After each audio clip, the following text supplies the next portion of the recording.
Hi friends, welcome to my YouTube channel unseen smiles. ఈ రోజు నేను మీ ముందుకు ఒక కొత్త వీడియోతో వచ్చాను. చిన్న పిల్లలకి బొమ్మలు ఇద్దామని అనుకున్నాను. సో బేగం బజార్ వెళ్ళి బొమ్మలు తీసుకున్నాను. అక్కడ బాయ్స్, గర్ల్స్ కోసం కార్లు, jeeps, guns, kitchen sets, baby gold toys ఇలా దాదాపు 10 రకాల టాయ్స్ తీసుకొని బయలుదేరాను.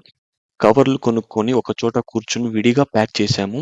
బాయ్స్, గర్ల్స్ కోసం విడివిడిగా, అలాగే బ్యాట్స్, బాల్స్ కూడా వేరేగా ప్యాక్ చేశాము. తర్వాత జిహెచ్ఎంసి ఏరియాకి వెళ్ళాము. అక్కడ చాలా మంది పిల్లలు వచ్చారు. వాళ్ళతో పాటు పేరెంట్స్ కూడా వచ్చారు. అక్కడ ఒక చిన్న బాబు చాలా క్యూట్‌గా ఉండడంతో నేను అతన్ని ఎత్తుకున్నాను. అందరికి ఒక్కొక్కరికి టాయ్స్ పంచగా వాళ్ళు చాలా హ్యాపీగా ఫీల్ అయ్యారు. పిల్లలతో క్లోజ్‌గా మాట్లాడడం నాకు చాలా హ్యాపీగా అనిపించింది. పేరెంట్స్ కూడా చాలా కోఆపరేట్ చేశారు. తర్వాత ఇంకో గ్రూప్స్ పిల్లలు ఎగురుకుంటా వచ్చి టాయ్స్ తీసుకున్నారు. వాళ్ళు కూడా చాలా ఆనందంగా మురిసిపోయారు.